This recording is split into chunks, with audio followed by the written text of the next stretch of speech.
el maratón que tenemos para a través de cadena y a través bueno,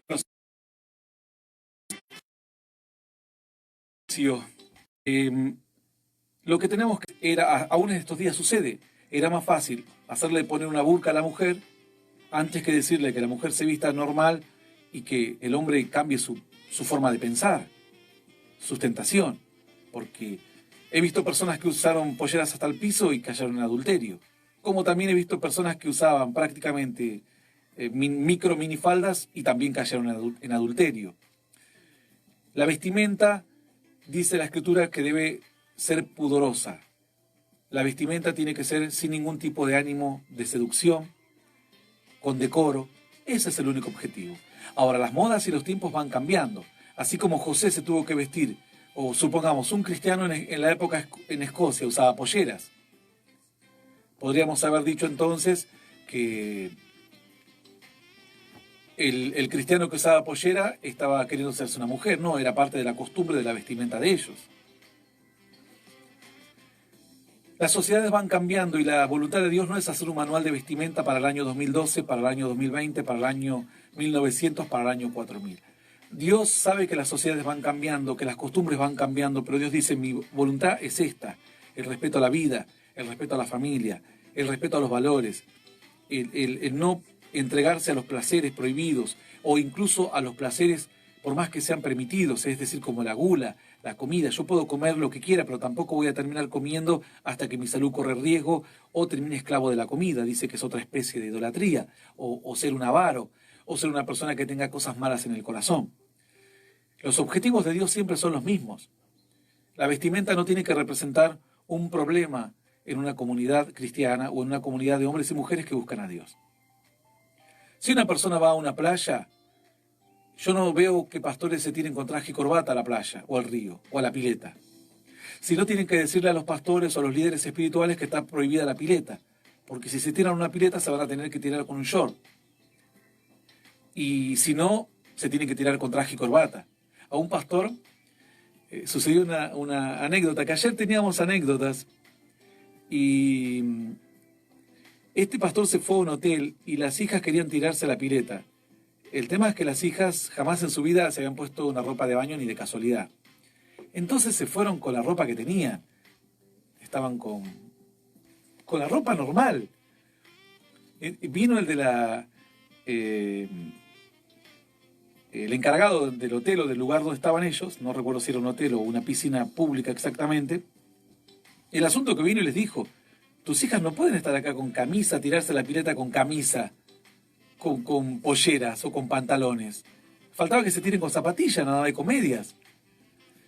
Y él no supo no sabía qué decirle, no supo qué decirle. Entonces le dijo, no, soy musulmán, le dijo. Para bromear, ¿no? Después, bueno, trató de explicarle que las hijas no estaban acostumbradas, no sé cómo habrá terminado la historia. Pero le dijo, soy talibán, le dijo. Es así. En el entorno, si uno va a una pileta, va a haber personas en short y va a haber personas en malla. Obviamente que si una mujer busca la malla más pequeña y tiene opción de ponerse una malla enteriza, le va a decir, ¿por qué no elegís la más enteriza? Y cuanto más decoro se pueda tener, mejor. Ese es el objetivo de Dios, simplemente. Hoy un pantalón no está visto que una mujer con pantalón quiera parecerse a un hombre o quiera casarse con una mujer o ser lesbiana. No está visto hoy algo así. Entonces, sí, por ejemplo, en un momento se implantó la supuesta, no sé si moda, pero como señal de que algunas mujeres se rapaban parte de la cabeza, como una señal de que o eran bisexuales o eran lesbianas. Luego eso no sé si se dejó de lado o no, porque tampoco sigo las modas de las tribus urbanas del primer mundo, que luego llegan al segundo o al tercer mundo y a veces incluso llegan desvirtuadas. El pantalón, la pollera, el vestido hoy no representan lo que representaban antes. Ninguna persona que vea a una mujer con un pantalón va a pensar que es una mujer que quiere hacer su nombre. En algunas congregaciones hay mujeres que suben con pantalón. Por lo general en nuestras congregaciones las mujeres en un 100% suben con pollera. aunque hay algunos casos que si yo los llevo al sur y los agarra un viento, la pollera les va a quedar de sombrero, y hermanas se ponen shorts, no saben qué inventar. En algunas congregaciones, algunas mujeres van con pantalones holgados y demás. Yo particularmente no juzgo eso porque sé que hay cosas más importantes que juzgar que si una mujer en un momento usa un pantalón. A veces por una imagen uno prioriza otras vestimentas por dar una imagen, como yo a veces podría ir a predicar con un short floreado, con medias y con una remera, pero priorizo la imagen y digo, mejor voy con un saco, ha sido una imagen formal y nadie se distrae mirando el short floreado que trajo el pastor con las medias floreadas, que dicho sea de paso, yo cuando voy a comprar medias, como mis hijos me roban las medias constantemente, entonces me compro las medias de payaso, las más coloridas que encuentro, las más horribles. Actualmente creo que tengo una media que es tipo de payaso, de color gris con azul, pero tengo otra que es de color, las últimas que me compré son de color blanco, azul y rojo, a rayas. Directamente son de un payaso. A partir de que empecé a hacer eso hace como 3, 4 años atrás, nunca más se me perdieron las medias y nunca más que tuve que ir a reclamar a mis hijos que me habían agarrado a las medias. Pero, digamos, la vestimenta tiene que buscar un decoro y no ser un tropezadero para nadie y entender que cierta vestimenta en la antigüedad se interpretaba de una manera y hoy en esta sociedad se interpreta de otra.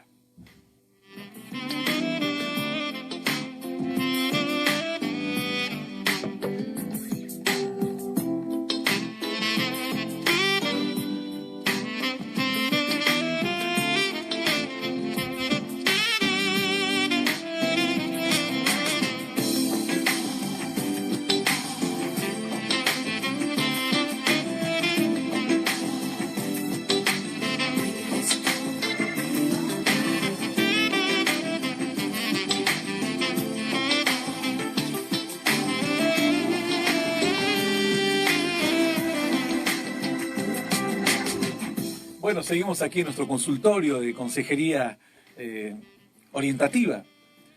Ruego a Dios que cada respuesta sea lo suficientemente clara. No quiero tomarme poco tiempo, tampoco demasiado tiempo, porque la hora va pasando, avanzando, y en algunos casos son temas esclarecedores para muchos, y otros dirán, ese es un tema que yo ya lo entendí hace tiempo, pero vale la pena recordarlo. Así es, Pastor. Bueno, tenemos otra pregunta más.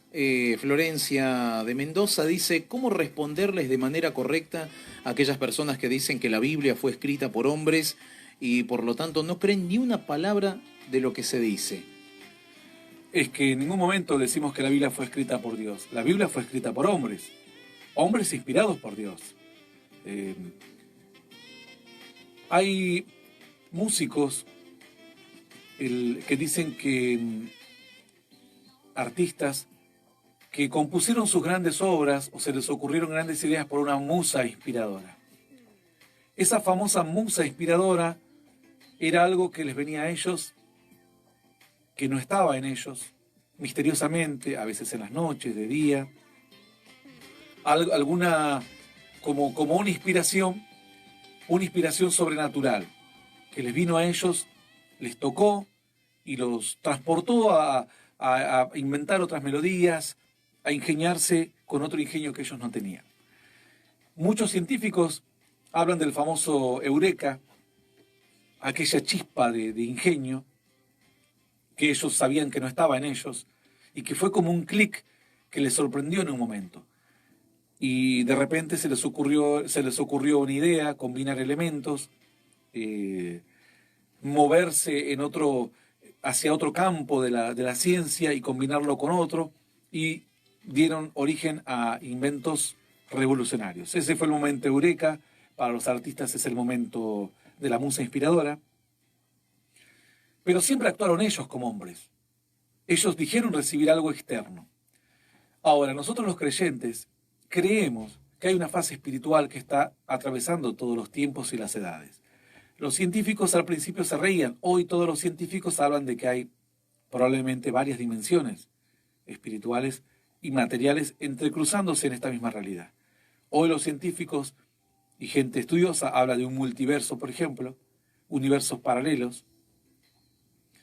Hoy la física molecular habla de una realidad distinta a la que hoy conocemos, es decir, un elemento no puede atravesar una mesa, ellos dicen en la física molecular sí.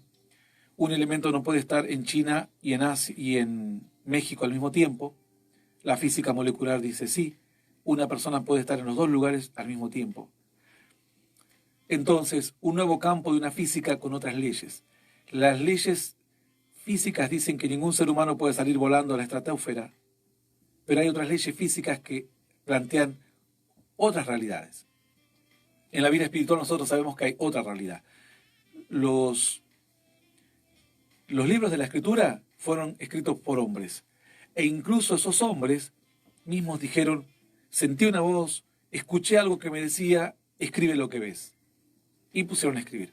Otros simplemente escribieron su historia de su vida, sin siquiera intentar crear un libro de la Biblia. Es como yo te cuento mi experiencia, no estoy intentando escribir un libro de la Biblia. Pero alguien en un futuro recoge esa experiencia y lo pone y lo compila en un libro, y con el tiempo queda terminada el grupo de libros, como es en este caso la Biblia. Hay una estructura entre todos los libros que nadie entiende cómo se formó, porque fueron diferentes hombres las que escribieron. Hay verdades que concuerdan unas con otras, a pesar de que son todos diferentes autores. Hay mensaje unificado, un cuerpo unificado de mensaje, a pesar de que todos vivieron en diferentes épocas. Y luego las experiencias de cada uno. Además, alguno dirá, bueno, sáqueme lo milagroso. Usted no me ponga lo milagroso porque yo no creo en Dios. Saquemos la experiencia espiritual. La Escritura es el único libro que hace miles de años plantea el origen de todas las cosas y el fin de todas las cosas. Hace miles de años planteó esta situación de guerras y de pestes. Hace miles de años planteó esta situación de que la ciencia iba a aumentar. Hace miles de años planteó que el hombre iba a habitar en las estrellas, pero que iba a tener un gran cataclismo en las estrellas, cuando el hombre va a habitar otros planetas. La Escritura lo dice, aunque te remontares como el águila y anidares en las estrellas, dice Dios, de allí te derribaré.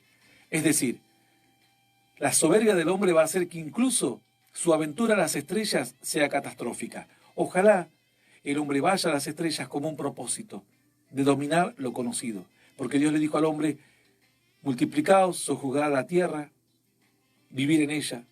El propósito de Dios es que el hombre domine la fuerza de la naturaleza.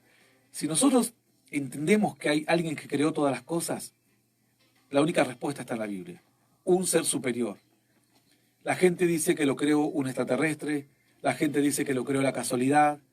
Qué casualidad que ahora hay muchas cámaras y ninguna cámara filmó más un ovni. Desaparecieron los ovnis. Desde que se multiplicaron los celulares no hay más ovnis. Antes inventaban ovnis con tapa de ollas y todo tipo de cosas. La Escritura es el único libro que plantea el origen de un principio de las cosas y un fin. Y da respuesta a todo. Yo soy una persona que estudié mucho, tengo varios títulos universitarios, y el único libro que a mí me dio todas las respuestas para vivir bien, para dominar mi vida, para ser feliz, para tener un futuro, no le tengo miedo a la muerte. Si mañana no estoy más, no se preocupen por mí, no se preocupen en lo más mínimo por mí. Yo voy a estar bien, no le tengo miedo a la muerte, no le tengo miedo al más allá, en lo más mínimo. El único libro que a mí me dio todas las respuestas se llama Las Sagradas Escrituras.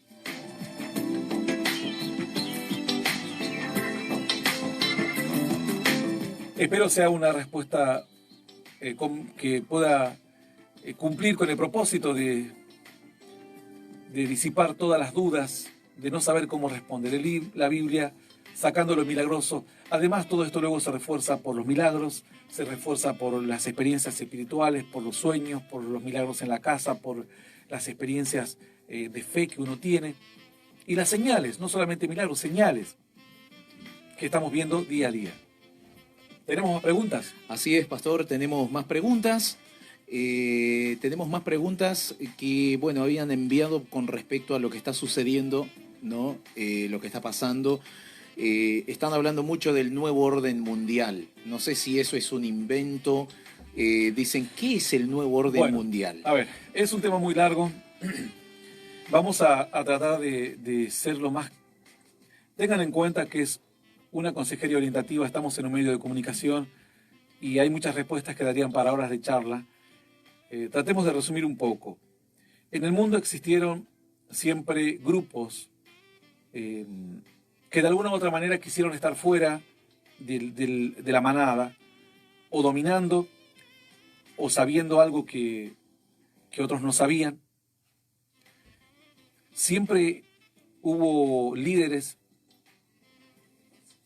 millonarios, gobernantes, que quisieron estar fuera de la manada, anticiparse a los hechos, lograr descubrir el elixir de la vida, el arca del pacto, el santo grial, la copa donde Jesús celebró la última cena porque le atribuían poderes místicos, descubrir poder sobre las brujerías. Muchos políticos hacen brujerías, esto está de más decirlo, pueden buscar información y noticias, esto no es un invento mío. Políticos que consultan a brujos, a gente que le lee las manos. Bueno, también en el fútbol, ¿no? Teníamos al brujo que decía que Argentina iba a ganar con el brujo y perdimos, o sea. Los jugadores se matan entrenando todos los días concentrados para que después les pongan un brujo afuera. Es una falta de respeto al trabajo de los técnicos y de los jugadores, pero lamentablemente hay gente muy inteligente que no cree en Dios, pero cree en los brujos. ¿Por qué? Porque quieren tener algo que otros no tengan, un favor, un plus, un extra. Con este mismo objetivo se crearon las sociedades secretas, que eran grupos de gente importante que armaban como pequeños clubes no abiertos al público. En ellos se debatía muchas veces cómo controlar a la población, porque ellos asumen que la población somos corderos, que nos van a llevar como una manada, como un ganado para todas partes, que un gobernante nos puede retar como si fuésemos sus hijos. Le recuerdo al gobernante de turno que va a estar 4 años nada más y después se va a ir. Sea intendente, gobernador, concejal, diputado, senador, presidente, quien sea. Solo son 4 años y después, si no se porta bien, lo vamos a mandar para su casa. O sea, él no nos va a retar a nosotros le vamos a pedir cuenta a él, porque no lo hemos puesto para que nos rete, lo hemos puesto para que administre nuestros recursos y nos dirija en tiempos buenos y en tiempos de crisis.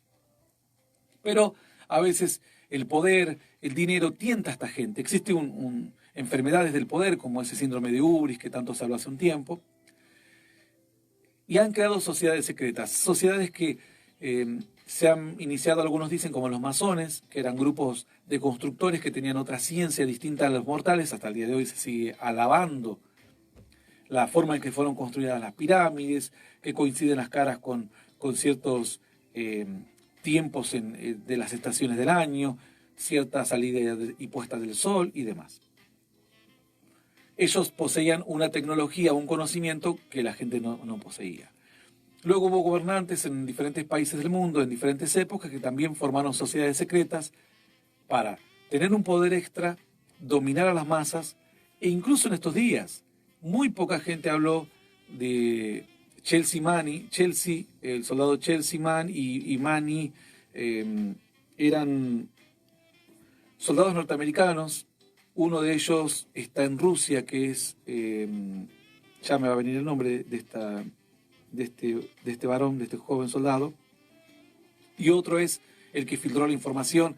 Incluso Assange está hoy privado de su libertad, creo que en Inglaterra. Entonces, hasta hace poco se filtraron muchos correos electrónicos de muchos gobernantes que intercambiaban mensajes entre ellos. Por ejemplo, en la época del gobierno anterior, se le mandó un cable a través de la embajada inglesa a Inglaterra, diciendo que el presidente de ese momento iba a hablar un poco de las Malvinas, pero que no era para que se enojen y para que ellos se disgusten, que no era una cuestión de que queremos las Malvinas, sino solo para ganarse el favor de la población. Entonces, digamos que a nuestras espaldas nos dicen una cosa, a nosotros nos dicen una cosa y a espaldas se dicen otra. Estados Unidos había pinchado los teléfonos de Angela Merkel, de todos los presidentes de Estados Unidos, toda una red de espionaje internacional. Después surgieron los Panama Papers, con todos los que te dicen que vos tenés que pagar tus impuestos, pero ellos evaden los impuestos. Ahí incluso estuvo el presidente Macri y otros tantos. Creo que en la época de Cristina también fue el tema de que decían que iba a hablar un poco de las Malvinas, pero que nadie se enoje porque no lo estaba diciendo en serio, que era solo para, como se dice en nuestro país, se dice para la gilada. O para tribunear también se usa esa expresión. Nosotros decimos, bueno, para engañar a los desprevenidos. De que se va a dar un mensaje populista, que tocar una fibra como tan fuerte en nosotros como a las Malvinas. Yo vi a los tanques pasar por la puerta de mi casa. a las 4 de la mañana en las Malvinas. Yo estaba en el punto más cercano a la tierra del continente de Malvinas. Viví ahí, nací ahí. Pero bueno, en definitiva lo siguen haciendo, creando sociedades. En Estados Unidos han creado sociedades como los Illuminati, que son grupos selectos de gente gobernante y millonarios que los hacen participar. En algunos casos hay filmaciones filtradas, dicen que son rituales secretos y que se adora a Satanás. Después está el grupo Bilderberg, que son grupos que también se reúnen y ellos quieren organizar el mundo y plantean los desafíos del mundo. En algunos casos se dice que estos grupos están planteando hacer que el país, que el mundo, pierda la mitad de la población.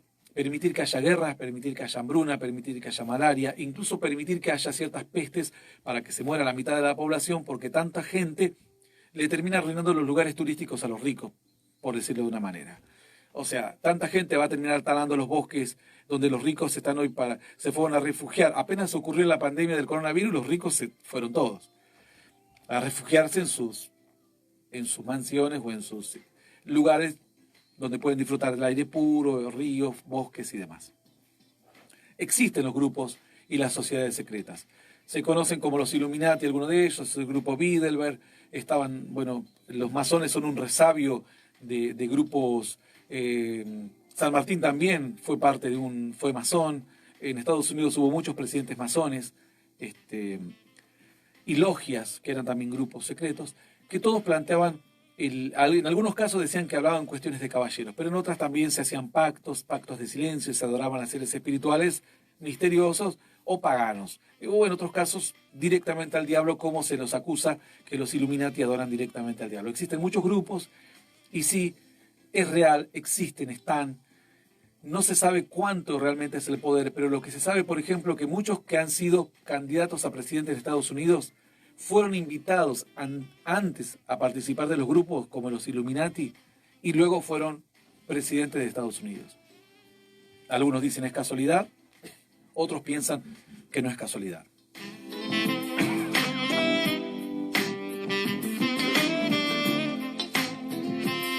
Espero sea una respuesta corta, un poco esclarecedora, un pantallazo. Lean un poco acerca de Assange, lean un poco acerca de Chelsea Manning, creo que es, y hay otro que un soldado ruso que está en Inglaterra ahora, que constantemente está hablando de seguridad, del espionaje generalizado, no recuerdo exactamente el nombre. Claro, había uno, sí, yo tampoco lo sé, pero sí había sacado a luz un montón de información. Y bueno, ahora está en Rusia. Él está ahora en Rusia. Él está ahora en Rusia. Él está ahora en Rusia. Hizo un libro, hace poco lo sacaron. Sí. Habla de seguridad, habla de los... Bueno, lamentablemente estamos... Una película se hizo también. También, es probable, yo no la vi, pero es probable que se haya hecho. Lamentablemente los teléfonos están constantemente siendo rastreados. Las aplicaciones nos piden permisos para usar micrófonos. Seguramente pueden estar escuchando las conversaciones cuando el teléfono está supuestamente inactivo. Son los riesgos, la sociedad tiene que crecer, tiene que madurar, tenemos que tener bloqueadores. Yo tengo en mi teléfono bloqueadores firewall que se llaman, y solo le doy permiso a mi teléfono que use las aplicaciones que yo quiero. 2 o 3 aplicaciones pueden salir al mundo exterior de mi teléfono, las demás no. Y en el firewall constantemente, son gratuitos igual, se ven todas las aplicaciones que constantemente se quieren comunicar a Internet. Es increíble. A veces el teléfono está apagado y yo tengo 70 notificaciones de aplicaciones que quisieron entrar a Internet. En algunos casos 5 veces en 10 minutos, 3 veces otra aplicación, 5 veces otra, y así.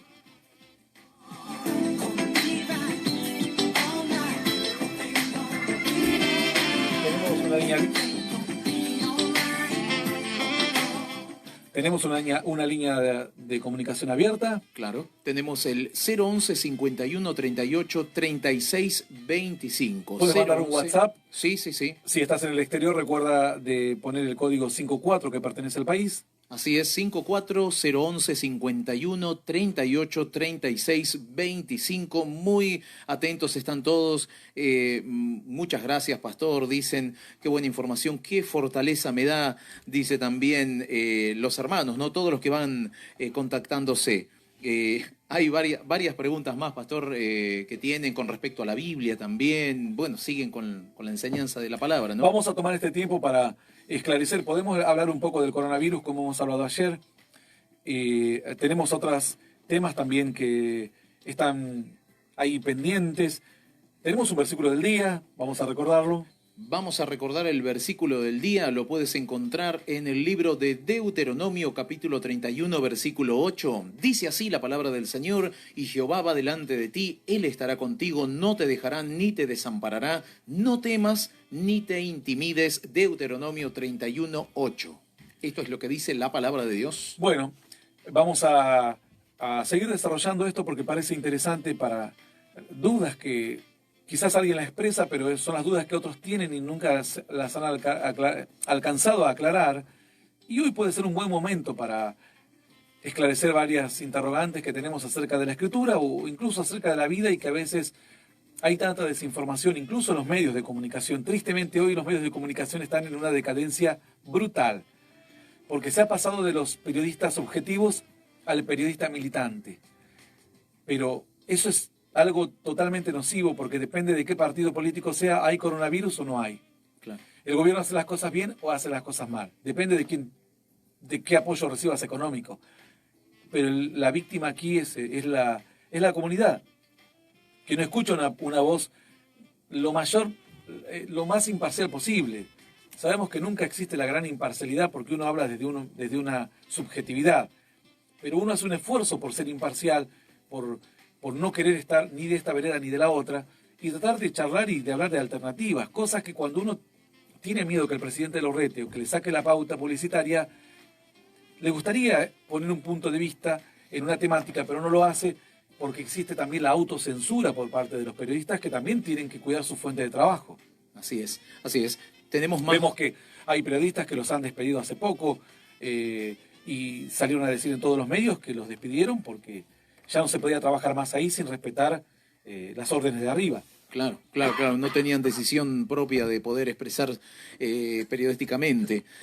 Bueno, siguen las preguntas, siguen los mensajes, están comunicándose, mandando sus mensajes, sus preguntas, sus pedidos de oración, también saludos, también están mandando sus saludos de diferentes puntos.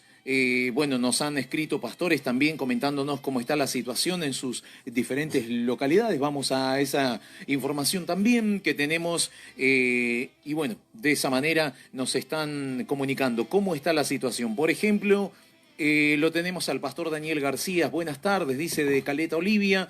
Muchas bendiciones a todos los oyentes. Les comento que aquí en Caleta Olivia, provincia de Santa Cruz, estamos casi con la misma modalidad que el resto de los lugares. Se atiende los supermercados, negocios, barrios, de los barrios, dice, hasta las 20 horas. La circulación es reducida a los que tienen autorización, con las excepciones. El movimiento de la ciudad es muy escaso. Hay grandes problemas económicos, principalmente para la gran cantidad de gente que vive de la economía informal. Vende alimentos caseros, trabajos de mantenimiento, reparaciones de viviendas, etcétera.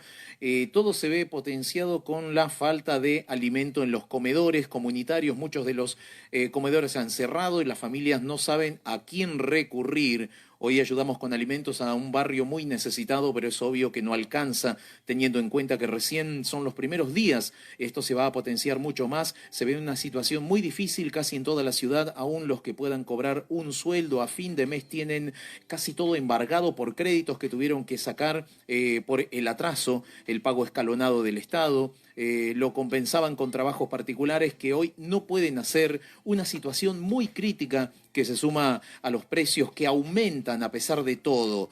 Confiados estamos que Dios sostenga a su pueblo y que libre a nuestro país pronto de esta situación. A pesar de no poder hacer reuniones, seguimos con los programas de radio todos los días. Muchas bendiciones, dice el pastor Daniel García de Caleta Olivia. Bueno, ¿tenemos algún comentario más? Es importante conocer esto y que hay muchos intendentes que pueden escuchar, o sus asesores pueden escuchar este programa y tomarse una idea de cómo está la situación en el día a día en los barrios. Así es, tenemos también a Marcos de Formosa, que es el encargado de obra en Formosa, el pastor que está en Formosa dice buenas tardes, bendiciones para todos. los que acompañan, los que están en la radio. La situación aquí en Formosa es demasiado escasa en cuanto a la economía, ya que la mayoría de las personas trabajan de forma independiente. Al no permitir la circulación en la vía pública, se torna difícil poder realizar las ventas ambulantes, trabajos y bueno, todo lo que nos decían también. En cuanto a las actividades como Fundación Hack, aquí las escuelas entregan los alimentos y merenderos de lunes a viernes durante los horarios escolares. La Fundación Hack ayuda los sábados y domingos con almuerzo y copas de leche. En esta época de cuarentena, ya hoy comenzamos a recibir mensajes de familias pidiendo la colaboración y ayuda de la Fundación Hack, así que ya tenemos programado a partir de este finde, si no hay nada que lo impida, repartir bolsas de mercadería puerta a puerta en los lugares con más necesidad y familias numerosas. Es importante que sea, no solamente se valore la tarea, sino que se fortalezca las manos de estas organizaciones. En nuestro caso hablamos de la nuestra, pero no es la única, sería muy egoísta de nuestra parte e incluso altanero creer que somos la única organización que está haciendo esto. Existen muchas. Lo que pasa es que hay muchas que tienen un radio de acción más limitado. Existen congregaciones u organizaciones que están trabajando, supongamos, en José Cepaz, o en Cuartel Quinto, o Moreno, o La Reja. Nosotros estamos trabajando desde La Quiaca, literalmente, como se dice, tenemos Sí. desde La Quiaca hasta Ushuaia, Claro. y desde Bahía Blanca hasta Mendoza, y en la zona norte desde Buenos Aires hasta Catamarca, o sea, por todo el país. Entonces tenemos un pantallazo más global de lo que está sucediendo en todas las provincias del interior y también aquí en Gran Buenos Aires y en provincia de Buenos Aires. Así es. Bueno, también el pastor Domingo Morales dice, bueno, estamos transmitiendo desde cada una de nuestras radios, en Capital, Termas, Quimilí, La Banda, Frías, Añatuya, cada una de ellas. En todo Santiago del Estero no se están realizando las reuniones, pero estamos realizando programas radiales. En los comedores que tenemos en toda la provincia se entrega comida para 350 personas aproximadamente. Dice, muchas bendiciones para todos. Juan Carlos, que también está trabajando y pastoreando en San Juan, dice, bendiciones, Pastor Hernán, desde San Juan. Está todo cerrado, las rutas prácticamente no permiten pasar. Los comedores de 25 de mayo, dice, estamos sin comunicación, dice, con los comedores, y en cada puente están las fuerzas policiales. Muchas familias vienen a golpear las puertas de la iglesia en busca de ayuda, porque no tienen alimento. Este es otro aspecto que mencionaba. Es importante que cada uno entienda, los gobernantes, los que tienen el poder de mover ciertos recursos, entienda que nosotros tenemos la infraestructura y el personal, la gente, el recurso humano. Lo que no estamos teniendo hoy es el recurso material, porque el recurso material lo obteníamos de la misma congregación, de los mismos que asisten o que son en cierta manera simpatizantes de la tarea que hacemos, pero muchos de ellos trabajan en la construcción, albañiles o profesionales en algunos casos, porque hoy ni siquiera los profesionales pueden trabajar. Entonces, antes podían ayudar de una manera y hoy no pueden ayudar porque no tienen, ni siquiera pueden retirar su dinero. Entonces, hemos visto cómo la ayuda se ha disminuido drásticamente desde nuestro ámbito, desde nuestro punto de acción, de contacto con la gente. Y sería importante que si algún político, alguien en alguna provincia, en Santiago, en Catamarca, diga, bueno, yo tengo alimentos, pero tengo miedo que los agarre un chanta y que se los quede en su casa. Yo les puedo asegurar que esta organización jamás ha desviado ni siquiera un paquete de harina a otra parte que no sea donde deba ir. Y lo hemos hecho además porque lo hacemos nosotros, porque trabajamos y nos conocemos todos. Si llega una ayuda, sabemos que la ayuda es para la gente que necesita y nada más. Entonces, qué mejor saber que se tiene una seguridad. Estamos trabajando hace 30 años. Así es. En esto tenemos en 160 lugares, estamos trabajando, tenemos 170 estaciones de radio que mantenemos a pulmón todos los días, ¿no? Tenemos una publicidad, ni siquiera el Estado nos da un centavo por pauta oficial. Claro. Entonces, es importante que podamos entender que si está la disponibilidad de los recursos, canalizarlo por aquel que lo vaya a acercar más eficazmente a las personas que realmente lo necesiten y dónde lo necesitan. Porque hay veces que hasta las mismas autoridades tienen miedo de entrar a barrios donde estamos en Mendoza, en un barrio que es tan peligroso que ni las ambulancias entran. Luego de que logramos entrar a esos barrios, las autoridades dijeron: queremos entrar con ustedes porque nosotros nunca nos dejaron entrar. Y ustedes son los únicos que lograron entrar para ayudar a la gente. Tenían tanto miedo que ni siquiera las autoridades sanitarias o municipales podían entrar.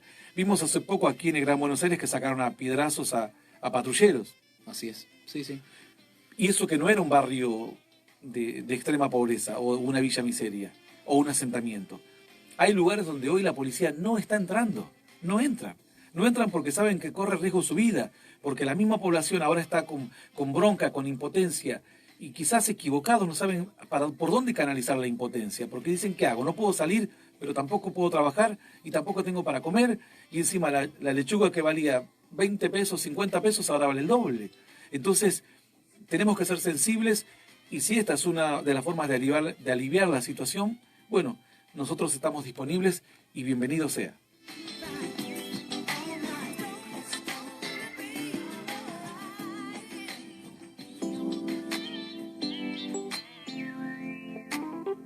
Seguimos aquí junto a vos con la Consejería Orientativa. Estamos acompañándote en vivo y en directo con el siervo de Dios, Hernán Alberto Cortés, quien nos está acompañando en este programa. Ya han pasado 39 minutos de la hora 18 de este 25 de marzo de 2020, compartiendo con todos ustedes. Bueno, siguen las preguntas. Hay muchas preguntas que nos están llegando. Y bueno, una de las preguntas, en este caso, nos hablaba un hermano y decía: pastor, algunos dicen que estamos viviendo ya la gran tribulación, que esto sería el comienzo. Explíqueme cómo es. La gran tribulación comienza después, lo estamos viviendo ahora. Bueno, es un tema bastante complicado de entender para muchos creyentes, pero la gran tribulación será un momento previo a los últimos días del fin, que es lo que el mensaje que da la Escritura. Primero, no se sabe cuándo ocurrirá. Puede ocurrir en este siglo, como puede ocurrir en el año 3000 o en el año 4000. El error es pensar, siempre la gente cree que en su siglo va a venir la tribulación y dice: Cristo viene ya. También los tesalonicenses dice que decían: Cristo viene ya, habían dejado sus trabajos. Nadie quería hacer nada porque Cristo ya venía. El mensaje de Cristo viene ya es estar preparados siempre, con una buena conducta, con una buena entrega, con una buena vida de ejemplo, como por si Cristo viniese en este siglo. Puede ser que venga en este siglo. Si Cristo viene hoy, yo me voy con Cristo, no tengo que hacer nada previo. Si viene dentro de 50 años o de 20, voy a tener la misma actitud de fe y también estoy seguro que me voy a ir igual. La Escritura habla de un buen inicio y un fin de todas las cosas. Dice que este mundo, esta tierra, la primera tierra y el primer cielo fueron, así como el primer gran cataclismo dice que fue creado por las aguas, el último gran cataclismo dice que será creado por el fuego. Esos serán momentos del fin. La Escritura dice que en los últimos tiempos van a empezar a ocurrir señales. Dice señales antes del fin. Las señales serán guerras, muchas guerras, cataclismos, terremotos, maremotos, desequilibrio en las fuerzas de la naturaleza diversas. La Escritura también nos habla de que se van a empezar a unificar los pensamientos de la gente y va a empezar a aparecer un pensamiento anticristiano, antirreligioso. Este pensamiento antirreligioso lo único que va a buscar va a ser el desacreditar la fe, desacreditar la creencia en Dios, y va a tratar de que las personas se secularicen lo más que se pueda, estar lo más secularizados posible.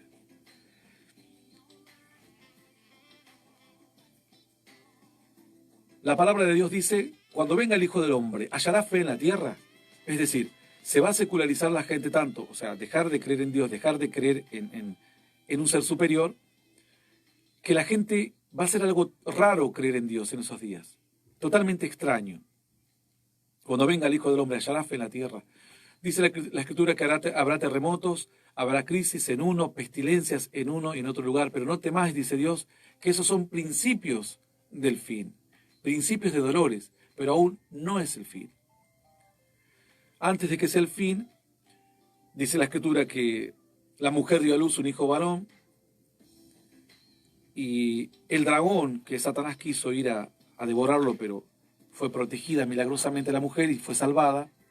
Y como fue salvada, dice que el dragón salió a hacer guerra contra la descendencia de ella. Es decir, contra los cristianos.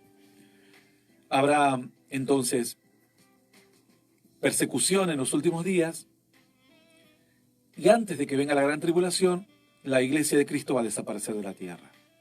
Algunos planteaban que podía ser un escenario de pandemias en la cual les afecta a los cristianos y que queden solamente los cristianos afectados.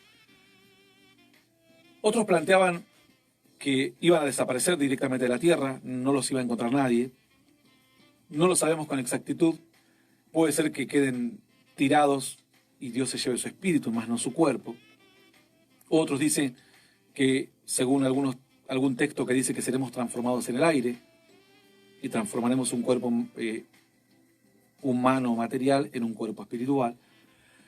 Sea como ocurra ese proceso, lo certero es que en el último día, en la gran tribulación, solo van a estar aquellas personas que no tuvieron una fe convincente, que fueron personas que iban a la iglesia una vez, muy de vez en cuando, creían en Dios una vez al año y lo usaban solamente cuando tenían una necesidad. Todos los creyentes verdaderos, de una u otra manera, dice Dios, van a desaparecer antes, no van a pasar la gran tribulación.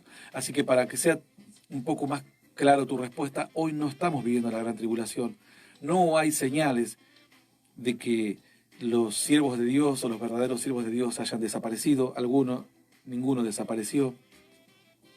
No obstante eso, sí podemos decir que son tiempos, cada vez se aceleran más los tiempos, porque Israel se constituyó como nación y era una de las señales.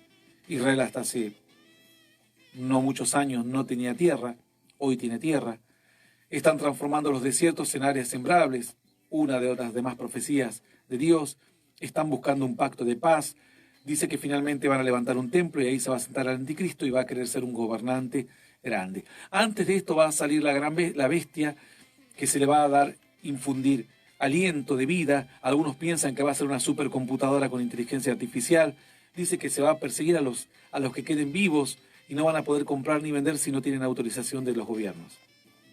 Algunos, como dice la Escritura, plantean que la marca puede ser en la frente o en la mano derecha. Existen hoy personas que están comprando a través ya de huellas digitales, sin usar ni papel, moneda ni tarjetas de crédito. No se sabe cómo será el mecanismo de los últimos días. Lo que sí, yo les estoy totalmente seguros que a los gobiernos del mundo se les está entregando una tecnología que va a ser la destrucción de la humanidad. En nuestro país ya existe tecnología de vigilancia en los transportes públicos y vemos que el delito no disminuyó. Entonces, muchas veces la tecnología de vigilancia, no se olviden que cuando aquí murió un fiscal en Argentina. Aquí en Argentina murió un fiscal y hay medios de comunicación que se olvidaron de eso y se la agarran con el surfer. Pero nadie recuerda que aquí en Argentina murió un fiscal y el crimen quedó impune. Alguno dirá, bueno, fue una casualidad, pastor. No, el fiscal cuando llegó a Ezeiza ese día, las cámaras de seguridad de Ezeiza lo siguieron por todo Ezeiza y lo vigilaron al fiscal. Hicieron un seguimiento exclusivo, un espionaje. No se olviden de que aquí hubo un espionaje de Gendarmería, aquí en Campo de Mayo. Se decía que estaba Gendarmería, Milani también fue acusado de hacer espionaje interno. Después estaba lo que decía tanto Estiuso. Acá mataron a Lauchón, no me acuerdo el nombre, no sé si es Viale, no quiero errarle en el nombre, pero en La Reja lo mataron. Era un espía que trabajaba, era muy conocido con Estiuso. Entró la policía bonaerense, lo acribilló. Hay un espionaje muy duro y grande en países, en algunos países se puede ver ya cuál es el formato final. En China es un espionaje muy burdo, invasivo, al extremo. En China hay un sistema de puntos, que uno no puede viajar en tren. Hay periodistas que hablan mal del gobierno que le han bajado los puntos. Quieren viajar en tren y no pueden, porque sus puntos no le permiten viajar en tren. Quedan como encerrados en las ciudades. Eso está ocurriendo hoy en China. Hay otros países que también están usando reconocimiento facial y se están perdiendo libertades.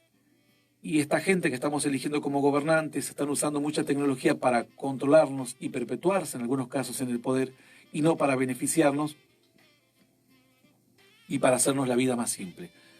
Esa misma tecnología de espionaje va a ser la devastación pura para los cristianos que se queden después de que los cristianos verdaderos desaparezcan de la tierra. Se van a quedar miles o millones que van a darse cuenta del tiempo que están viviendo y no van a querer ser parte de ese nuevo orden y lamentablemente van a tener que derramar su sangre porque la obra de Cristo habrá llegado a su fin.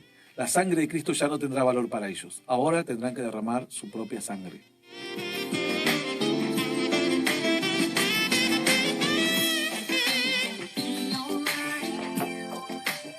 ¿Tenemos algunas preguntas más en nuestro consultorio? Sí, hay la más consejería preguntas. Orientativa. Consejería orientativa. Bueno, nos escriben y nos preguntan, ¿debo ministrarme y contar toda mi vida?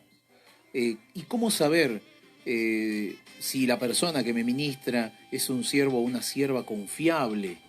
¿No? Bueno, la administración, yo cuando llevo mi auto al mecánico,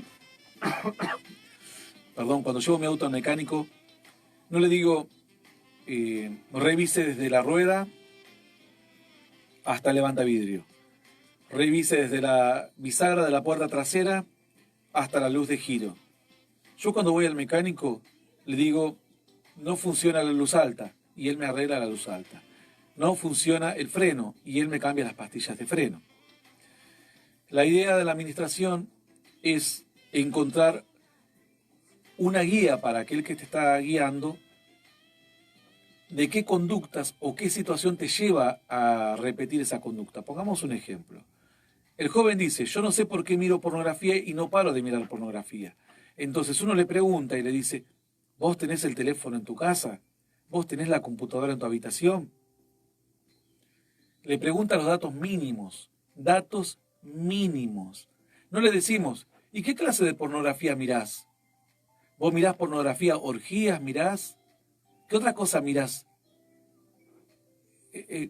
¿Entienden? Cuando alguien viene con una situación, se le preguntan los datos mínimos necesarios para un consejo, para un cambio de actitud y para una bendición en esa nueva conducta. Entonces yo le preguntaría, ¿dónde mirás pornografía? ¿Qué te llevó a mirar pornografía?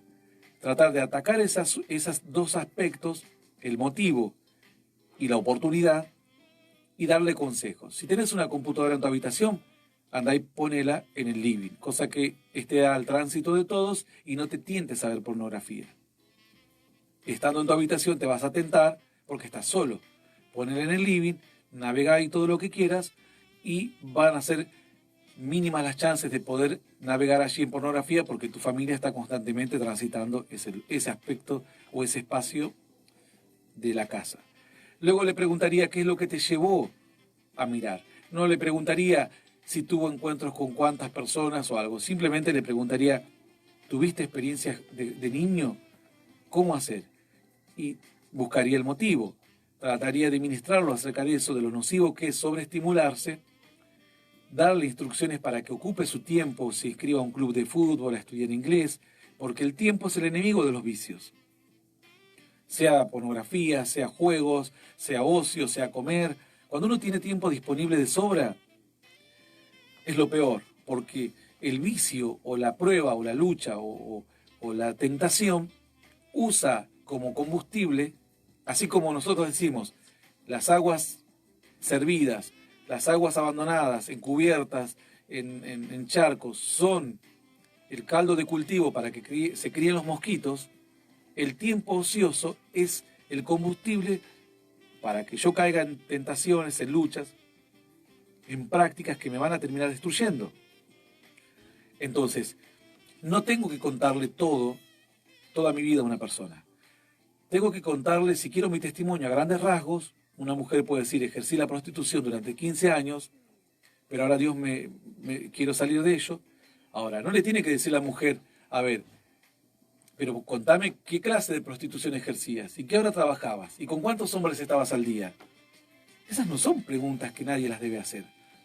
Porque en lugar de ayudar estamos destruyendo nuestra propia mente. Nosotros que queremos darle una mano terminamos contaminados por todo lo que le estamos obligando a la otra persona que nos cuente. Además, nuestra función es solamente ser una guía, no ser un diván psicológico, que incluso creo que muchos psicólogos erran el camino al empezar a escarbar y escarbar y escarbar, cuando en realidad lo que tienen que atender es al problema específico, y aunque tenga varias raíces anteriores, no puedo restaurar una vida, resetearla como una computadora. Tengo que darle una perspectiva de un cambio y de una vida nueva y herramientas para enfrentar esos desafíos o esas luchas que me hicieron tropezar. No debo contarle todo. Si no estoy seguro que la persona es una persona confiable, no le tengo que contar. Debo contar lo mínimo necesario que yo considere que para que me ayuden a sortear el obstáculo.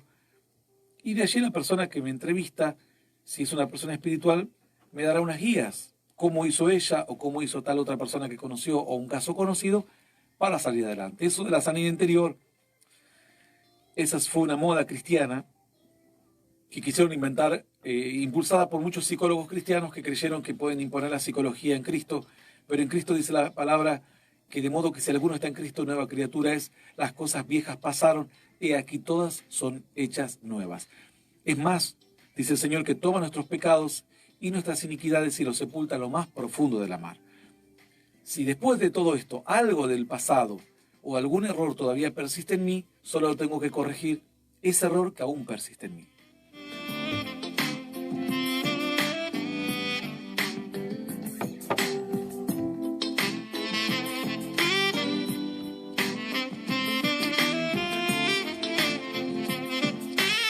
Seguimos junto a vos, estuviste escuchando y estás escuchando en vivo esta maratón radial junto al siervo de Dios, Hernán Alberto Cortés, en esta parte y en este bloque Consejería Orientativa. Para muchos que están escuchando y dicen, bueno, es una bendición impresionante, muchísimas gracias, pastor, y siguen los mensajes llegando al 011 51 38 36 25, 011 51 38 36 25. De esta manera siguen comunicándose y mandando sus mensajes, sus saludos, desde dónde nos estás escuchando. Nosotros aquí estamos acompañándote a través de la radio y a través de la página oficial del Siervo de Dios, que la puedes encontrar de esta manera, colocando Pastor Hernán Alberto Cortés, y ya estás viviendo en vivo y en directo desde Facebook un programa especial. Compartimos con vos, ya han pasado 55 minutos de la hora 18 en todo el país. ¿Tenemos más mensajes? Hay más mensajes, pastor, tenemos más. Bueno, a ver algunas preguntas de nuestra consejería. Bueno, en este caso hay un joven que dice, pastor, ¿cómo ser, dice aquí este joven, cómo ser un joven, un mejor joven, ¿no? ¿Cómo ser un mejor joven de Dios? Es decir, caminar en la voluntad y llamamiento de Dios y sostenerme fiel en el tiempo, siendo yo un joven. Bueno, todos hemos sido jóvenes en la fe, todos hemos estado un tiempo en nuestra juventud sirviendo a Dios, pero el ser joven no debería ser un impedimento, sino más bien un beneficio, una bendición. Debería ser una bendición el ser joven, porque tenemos una fuerza y una expectativa, aspectos de nuestra vida, que por la misma edad que tenemos una frescura que otros no tienen. Tenemos expectativas que otros no poseen. Tenemos sueños que muchas veces la gente adulta los abandona a mitad de camino, o queda defraudado, o queda desanimado por ellos. Entonces, nosotros como jóvenes no tenemos que mirarnos como si estuviésemos en desventaja. Al contrario, los jóvenes tienen una ventaja muy grande. Son alegres, sonríen, son entusiastas. Cuando uno es joven, uno tiene muchos sueños, anhelos, Uno tiene expectativa por qué depara el futuro él, quién será su esposa, dónde trabajará, dónde vivirá, tendrá perros, tendrá hijos, tendrá una casa, alquilará, vivirá en una ciudad, en el campo, qué será de su vida, los sueños, los anhelos, el futuro, además de las fuerzas.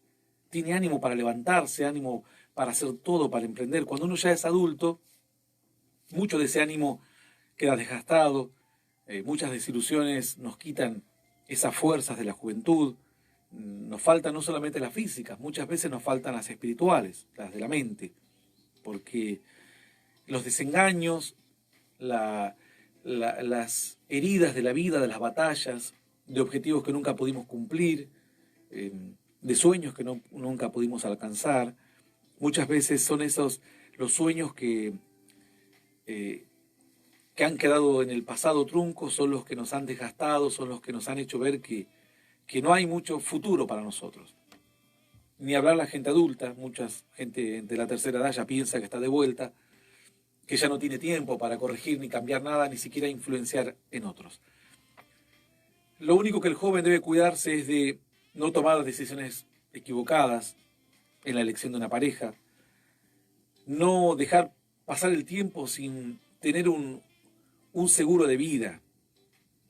Hablo del seguro de vida como puede ser un estudio, un oficio, aprender 1 o 2 oficios, si uno no tuvo la chance de estudiar una carrera, forjarse, tener recursos, un conocimiento, nutrirse de conocimiento, de cultura, para poder tener confianza en una charla y mañana no sentir que conoció a la persona de sus sueños, pero como él es corto de palabras, no tiene el desenvolvimiento necesario, esa persona lo dejó de lado porque lo consideró que no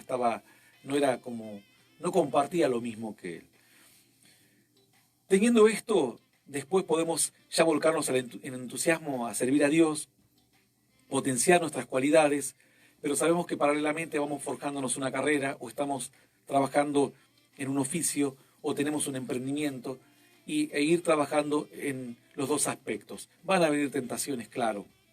Esos son las bombas de tiempo, las minas que quedan, como decimos, en el mar, esos campos minados, que uno tiene que tener cuidado de no toparse con ellos. Y si se topa con esas tentaciones, saber resistirlas. Porque en un joven puede marcar la diferencia entre un destino fatal y un destino de alegría. Yo conozco jóvenes que están alimentando hoy, pasando alimentos a 3 mujeres diferentes, con 3 hijos distintos. Y a duras penas su sueldo le alcanzaba para 1, para 2, ahora lo tienen que repartir en 3 y no les queda nada.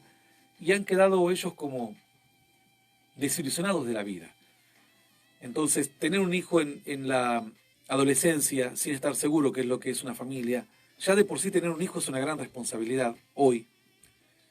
Mucho más cuando uno deja embarazada a una joven sin siquiera estar seguro si la ama o no. Después vienen los divorcios, las separaciones, los pleitos, las amarguras, las tristezas. Un joven no debería cargar el corazón con una carga tan pesada. Por eso cuando vengan las tentaciones, huyan de las tentaciones. Huyan, porque le pondrán a ustedes una carga que muchas veces ni siquiera los adultos queremos tocar con un dedo. Para un joven son cargas muy, pero muy, muy pesadas. Alejarse de las tentaciones, alejarse de drogas, alejarse incluso de la vagancia, porque luego nos arrepentiremos de haber estado 4 años mirando televisión o jugando jueguitos, cuando en 4 años una persona se recibe, en 5 años se recibe un abogado. Y yo estuve 4 o 5 años jugando jueguitos y mirando tele, o mandando memes. Es importante que analicemos y podamos andar como sabios y no como necios, redimiendo bien el tiempo.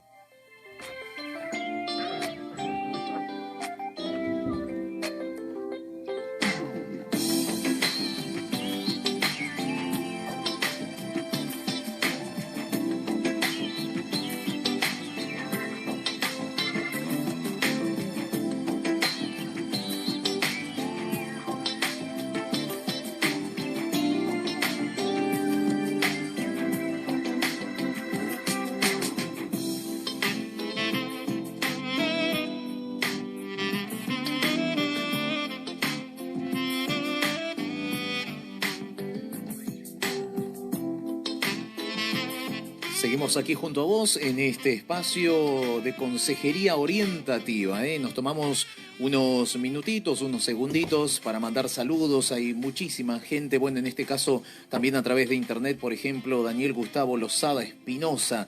Gracias, pastor, por estos sabios mensajes que a través de la radio en internet llegan a muchos países de América. Dios lo bendiga y lo proteja. Saludos desde México.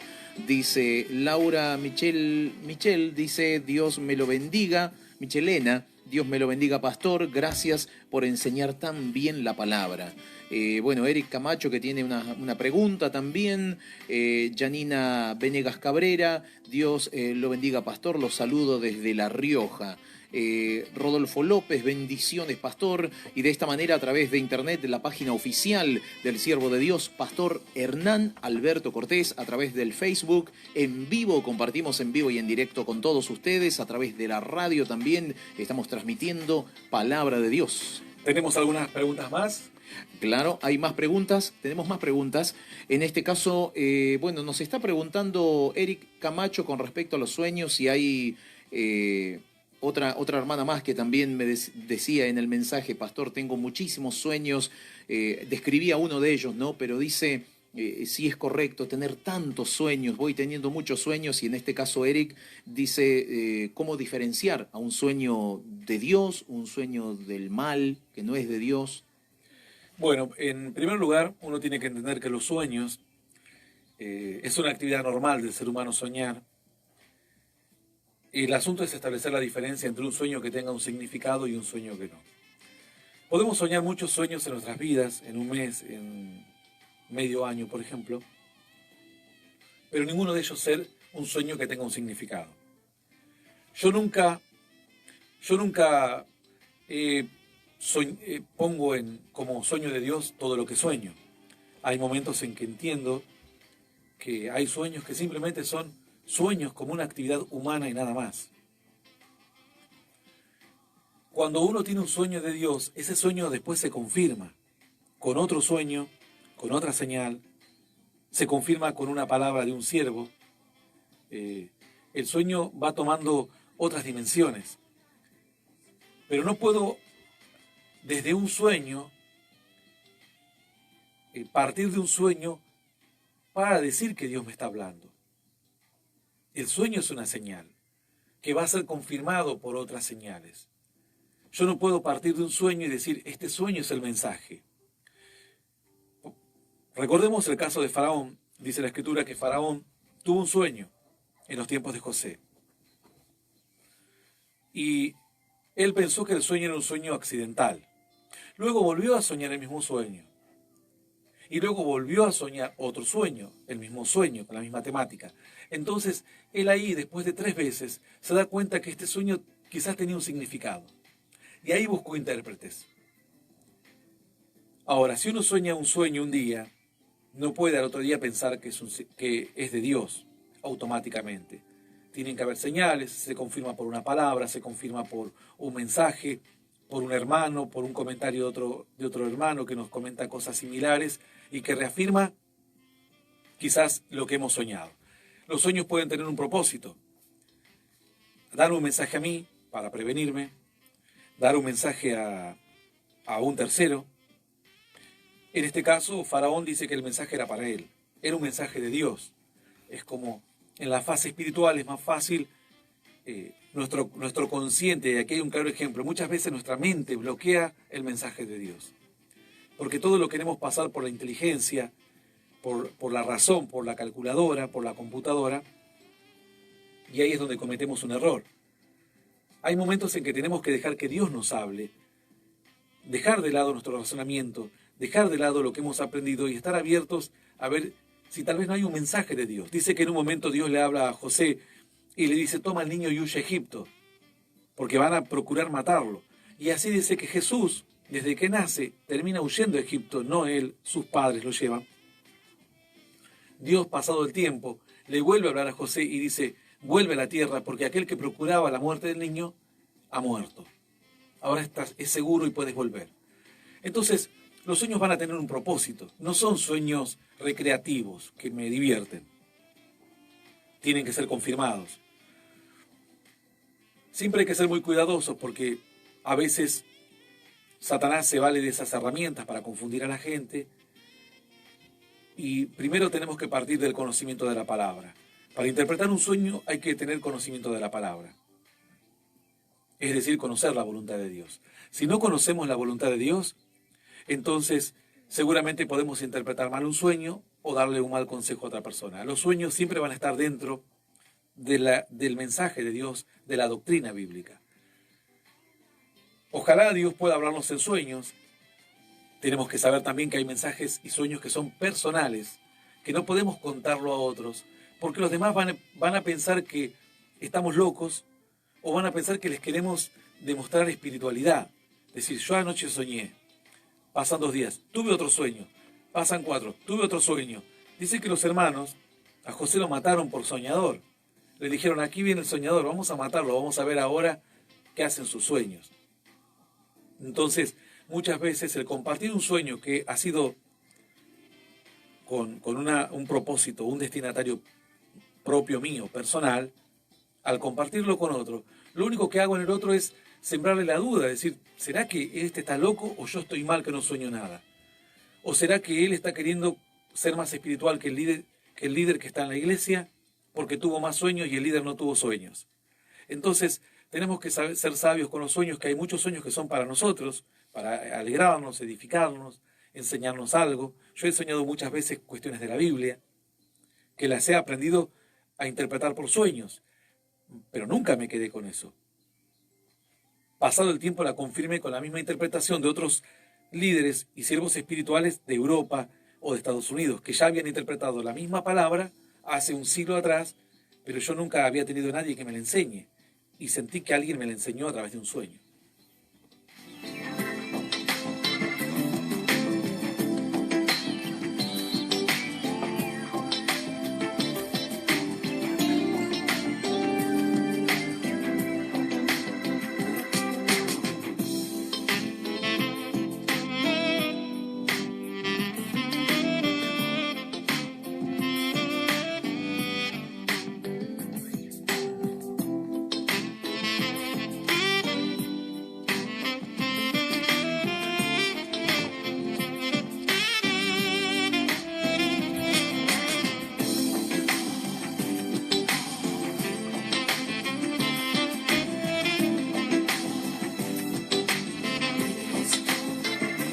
Así seguimos con más bendición, estamos en la 87.7, llegando a millones de potenciales oyentes, 4 millones, estamos en el Gran Buenos Aires, llegando a toda zona norte, zona oeste, estamos también entrando a Capital. La tarde está avanzada, sabemos que este mensaje lo van a escuchar en la madrugada aquí, algunos oyentes que no puedan dormir en las noches. Vamos a seguir respondiendo algunas preguntas para luego ya de salir del consultorio, de esta consejería orientativa que tenemos. ¿Tenemos alguna pregunta más? Sí, acá, bueno, están preguntando, basado en lo que también usted fue explicando en algunas preguntas atrás, en este caso, bueno, Alex está preguntando si al hombre es bueno y es correcto o está mal que se tiña el pelo. Pregunta, ya vienen por acá, por todos lados. Sí, son preguntas. Volvemos a lo mismo. Los tiempos van cambiando y las modas van cambiando. No podemos hacer un manual de los permitidos y los no permitidos. Yo quiero que interpretemos esto. La sociedad egipcia era una sociedad totalmente diferente a la sociedad judía. La sociedad judía era una sociedad totalmente distinta a la griega, al igual que la romana. Después las sociedades, eso en la misma época. Después la época cambió. Cambió para los romanos, cambió para los griegos, cambió para los de Medio Oriente, en este caso Siria, Turquía, Israel, cambió para los árabes, cambió para Egipto. Es decir, en una época, culturas distintas. Fíjense que incluso el apóstol Pablo dijo, yo a los no judíos, ¿por qué estamos queriendo judaizar a la gente de Asia, a los griegos? ¿Por qué queremos judaizar a los turcos? ¿Por qué queremos judaizar a los romanos cuando su cultura no es judía? Entonces se juntaron los creyentes y dijeron, vamos a mandar para que nadie quiera judaizar a nadie. cada costumbre de las sociedades no la vamos a cambiar de un día para otro. Solamente lo vamos a prevenir de idolatría, lo vamos a prevenir de ahogado en sangre, lo vamos a prevenir de algunas prácticas que ya son muy extremas, como la idolatría y demás. Entonces, pero vamos a dejar que la palabra de Dios atraviese las sociedades y tome la forma que en esa sociedad va a tomar. José, como repetimos, se pintaba los ojos. Fíjense lo que es un egipcio de la época faraónica. Bueno, José se vestía como un egipcio de la época faraónica. Era tal cual, José era un egipcio tal cual, con brazalete de oro, con los ojos con antimonio, rapado, con pollera corta. Entonces, si nosotros vemos que José no se vestía igual que sus hermanos, pero sin embargo tuvo bendición, aún más que los que se vestían como judíos, que eran los hermanos de José. La vestimenta y las costumbres a Dios no le interesan. No es algo que yo lo diga, es algo que lo veo a través de la Escritura. Veo que José se vistió como egipcio y tuvo mayores bendiciones incluso que Judá, incluso que el propio Judá de donde nació Cristo. Fíjense que José no tuvo tribu. Dice la Escritura que las bendiciones de José son de los cielos, de la tierra y de los abismos. José es el símbolo de Cristo, una persona totalmente excepcional que es vendido por los hermanos, sacrifica su vida por los hermanos. Pongamos el ejemplo de Juan el Bautista. Juan el Bautista usaba piel de camello, cinto de cuero, comía langosta y miel. Jesús usaba una túnica bastante costosa y andaba en las fiestas y tomaba vino. No se emborrachaba, por supuesto, pero era una costumbre como yo a mi padre nunca lo he visto borracho. En mi casa jamás se tomaba vino, pero a veces pasaban 2 meses o un mes y mi padre se servía un vaso de vino. Nunca lo vi fumar tampoco mi padre. Nunca lo vi borracho. Para mí el vino en la heladera de mi casa podía estar 1 mes, 2 meses. Y mi papá a veces decía, bueno, hoy sábado, domingo, serví un vasito de vino. Pero sin embargo, vemos que Juan el Bautista no tomaba ni una gota de vino. Jesús sí tomaba vino. Entonces, ¿cuál era la costumbre de lo verdadero? ¿Lo de Juan o lo de Jesús? No es que había algo correcto o incorrecto. Juan escogió el camino de alejarse de la sociedad y predicar desde afuera un mensaje estricto y rígido, sabiendo que ya había uno que iba a predicar el mensaje desde adentro, que era Cristo. Caminando entre los publicanos, él se metía en la casa de los publicanos y de la peor gente de aquellas sociedades. Luego el mensaje llega a Grecia y adquiere las costumbres de Grecia. Las túnicas de Grecia eran distintas, los escotes de las mujeres eran distintos. En un momento se les aconseja a las mujeres que no se hagan peinados ostentosos, porque se tiraban todo el oro y las perlas que tenían en el cabello, y de repente aparecía una mujer muy humilde que no tenía ni siquiera un aro para ponerse, y estas se hacían rodetes elevados con todo el lujo. Entonces le decía, la vestimenta no debería ser para ostentar todo el dinero cuando estamos al lado de gente totalmente humilde. Fueron consejos temporales, pero Dios nunca le dio importancia a esos consejos. La palabra atravesó tiempos, atraviesa edades. Hoy es normal que una mujer eventualmente se tiña el cabello. Hoy es normal que una mujer se pinte las uñas, se pinte los labios, se pinte los ojos. Años atrás, como decíamos antes, solo se pintaban las mujeres que ejercían la prostitución. Hoy es normal que un joven se haga un tatuaje. Yo no le digo a través de este consejo, vayan los jóvenes a hacerse un tatuaje. Yo no tengo ningún tatuaje en mi cuerpo. Dios prohíbe que se hagan tatuajes porque eran como marca de propiedad y se hacían para celebrar un Dios, por ejemplo. Entonces, capaz que uno hoy se hace un tatuaje de San la Muerte y mañana se convierte a Cristo y se despierta mirando San la Muerte todos los días en su brazo. Como es algo permanente, Dios dice no se lo hagan, porque los tiempos cambian, la mentalidad de la gente cambia, las edades cambian. Y luego la gente tiene algo permanente en el cuerpo y no sabe cómo sacárselo después. Entonces, pero si alguien viene con un tatuaje a la congregación, no le podemos decir no. Por cuanto te hiciste el tatuaje en el brazo, no podés usar el micrófono, porque cada vez que usas el micrófono se te ve el tatuaje en la mano. No hay un manual de qué es lo que se puede y qué es lo que no se puede. En las sociedades va tomando significancia algunas cosas. Hoy en día los futbolistas se tiñen el cabello, los jóvenes se tiñen el cabello. Y no conozco ningún joven, si alguien me dice, no, es que se tiñen el cabello como señal de rebeldía a Dios o como un desafío viral que tiene un significado, pero simplemente no tiene ningún significado. Entonces a mí me parece que yo no le voy a incitar a los jóvenes a que se tiñen el cabello ni que no se lo tiñan. Como lo que sí trataría de prevenir es que las personas se hagan tatuajes, porque después el cabello crece, se corta el cabello y el teñido desaparece, pero el tatuaje, una vez que uno se lo hace, permanece para siempre.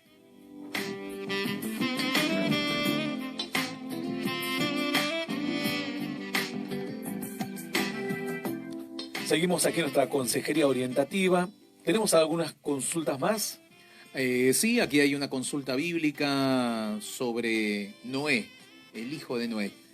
Dice así, bendiciones, se los está escuchando desde José Cepaz, la familia Soria, soy Lucas. Una pregunta, pastor, ¿cuál fue el pecado del hijo de Noé? ¿Cuál fue el pecado que hizo el hijo de Noé para que lo maldijeran? O para que reciba toda la maldición que recibió, ¿no? Bueno, la historia cuenta que uno de los hijos de Noé vio la desnudez del padre. Era algo que estaba prohibido, ya era una ley establecida, incluso socialmente, hasta estos días. Es algo que no está escrito en ninguna parte, pero nadie ve la desnudez de su padre o de su madre. Él no tuvo temor en hacerlo, y porque estaba ebrio, se había quitado la ropa, se estaba tirado en una cueva, en un lugar, y sabiendo que estaba desnudo, lo miró. Una vez que uno ve a una persona desnuda, si no quiere verla, camina de costado, o lo llama y le dice, hey, estás desnudo, ¿por qué no te cubrís? Más vino otro de sus hijos, que fue caminando para atrás con una manta, hasta llegar al padre, le tiró la manta encima, y ahí se dio vuelta y lo recogió.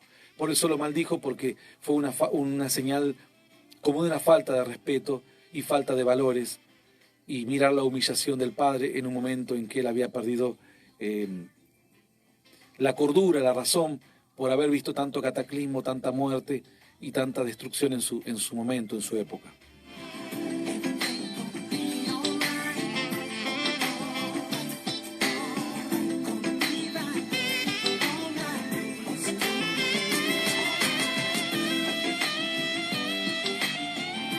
Seguimos junto a vos aquí en la Consejería Orientativa. Han pasado 20 minutos de la hora 19, tenemos una vía de comunicación. Estás escuchando en vivo y en directo al siervo de Dios Hernán Alberto Cortés y a través de la página oficial de él que lleva su nombre.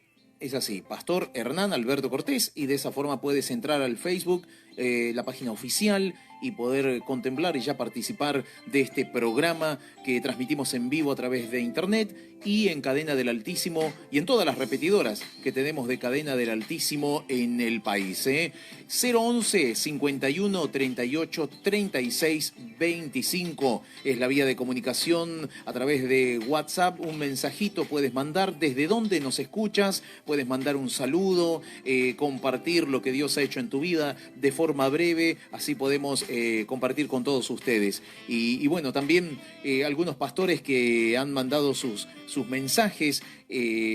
Bueno, por ejemplo, ahí estaban ya certificando, rectificando que era el Lauchón Viale, dicen. Así claro, que bueno, era así, no estaba equivocado. Claro, el Lauchón Viale. Me parecía, pero tenía miedo que el apellido, como claro. Otorgarle otro apellido que no era, tenía temor. Claro, entonces, bueno, de esta manera continúan los mensajes. Por ejemplo, Efraín desde la ciudad de Cafayate dice, bueno, hoy en este día con lluvia, bueno, la ciudad de mucho turismo se ha prohibido obviamente el ingreso de personas que no tienen domicilio en la misma. Luego se tomaron las medidas a nivel municipio de cerrar los hoteles y restaurantes, bueno, los comercios, supermercados, lugares de ventas por mayor, dice, de donde solamente pueden atender hasta las 15 horas. El hospital solo atiende a personas con síntomas de coronavirus. También se preparó un SIC o una SIC, dice, para recibir a pacientes con dicha enfermedad. Así es en el caso del hospital, dice, porque el hospital está saturado de pacientes. también las autoridades municipales dejaron de atender al público en general. Y bueno, y así nos va describiendo todo lo que está pasando, ¿no? En Cafayate. Seguimos vamos a dar la última pregunta, vamos a salir de la consejería orientativa con la última pregunta. Bueno, vamos a la última pregunta que tenemos por aquí, que nos habían... Hay muchísimas. Tenemos un versículo del día también. Sí, tenemos el versículo del día que se encuentra en Deuteronomio capítulo 31, versículo 8, y dice así: y Jehová va delante de ti, Él estará contigo, no te dejará ni te desamparará, no temas ni te intimides, dice la palabra del Señor en el libro de Deuteronomio capítulo 31, versículo 8. Bueno, también nos ha mandado un mensaje Matías de Hurlingham. Dice: pastor, quiero saber si estoy equivocado o no con respecto a que se haya roto el cuarto sello de los 7 sellos que tiene, dice, y que el jinete amarillo está suelto, dice, del libro de Apocalipsis. Bueno, cuando habla del jinete amarillo habla de la pestilencia. Puede ser, es probable que sean comienzos de pestilencias, porque un virus de esta magnitud, aunque también podríamos haber dicho en la peste negra, donde murieron 20 a 50 millones de personas, aún en el mundo el número no ha llegado siquiera a 20.000 personas que han perdido la vida, tristemente, así sean 1.000, es un dolor grande para los parientes, seres queridos. En nuestro país han perdido la vida 8 personas aproximadamente, pero podríamos decir que se abrió el sello. Lo que a mí me deja dudas es que si se abrió el sello los tiempos se acelerarían rápido. Si es que no se está abriendo, si es que no fue el sello del jinete amarillo de las pestilencias, probablemente sea un antecesor, o bien lo estén tocando al sello para abrirlo, porque una pestilencia de esta magnitud en este mundo globalizado no es quizás tanto el daño en vidas humanas directamente, sino el costo para la humanidad económico. Y cuando hablamos de económico no hablamos de gente que va a perder dinero en la bolsa, hablamos de gente que no va a tener que comer en los barrios humildes en todo el mundo. La India ayer puso en cuarentena a 1.300 millones de personas. Y son países que tienen un nivel de pobreza muy alto y son miles y millones de personas en aquellos países. Probablemente sean inicios, antecedentes. Quizás el hombre tiene que tener cuidado de no seguir su destino. Tal vez este sello del jinete amarillo tenga que ver más con virus creados en laboratorios. Porque este virus es prácticamente un juego de niños a la comparación de las armas bacteriológicas que se están creando en laboratorios en el mundo. Ojalá los gobernantes se den cuenta que un virus de esta magnitud como arma, no este virus, porque este virus puede pasar como una gripe en muchos casos, pero hay otros virus que van a tener la misma agresividad de propagación que tiene este. Este es agresivo para propagarse totalmente, pero en sus efectos no es tan agresivo solamente en las personas con un cuadro previo, en los adultos mayores o en las personas muy pequeñas. Los demás lo sufren como una gripe muy fuerte o en algunos casos incluso no tienen síntomas. El peligro es que se cree un virus con esta capacidad de replicarse y de expandirse, pero con una letalidad mayor. Si llega a haber un virus de esa magnitud, ahí sí se van a hablar de miles de millones de personas que van a morir en el mundo. Ya no van a ser 1 millón o 2 millones, van a ser miles de millones de personas hasta que se encuentre una cura para esos virus. Los virus que se están usando como armas bacteriológicas, quizás a algunos les suena de ciencia ficción. Yo les voy a comentar algo, que pueden googlearlo incluso si desconfían de lo que les digo. Hace algunos meses Rusia le dijo a Estados Unidos que deje de reclutar rusos para su experimento, porque Estados Unidos había reclutado rusos y los estaba haciendo un tratamiento con vacunas. Lo que los rusos dijeron es que Estados Unidos estaba armando un arma bacteriológica, usando los marcadores genéticos de los rusos, para que solo ataque a la gente rusa. Es decir, tiran un virus Y como hay marcadores genéticos que los rusos tienen presente, que no tenemos los latinos o los hispanos o no lo tienen los asiáticos, solo se va a activar en esos marcadores genéticos de ciertas razas. Es decir, hoy si estuviese Hitler, tranquilamente puede hacer desaparecer una raza de la noche a la mañana. Buscar los marcadores genéticos de la raza árabe, de la raza judía, de tal raza. En nuestro caso va a ser muy difícil porque nosotros somos una raza de nada, porque en Argentina no tenemos raza, somos la raza mezclada de todo lo que quedó sobrando por ahí. Trajeron a Argentina, lo mezclaron y dijeron Mestizos. acá. Y sí, un mestizaje brutal. Pero en algunos casos, Rusia acusa a Estados Unidos de estar preparando un arma bacteriológica basada en marcadores genéticos que solo ataquen a la población rusa.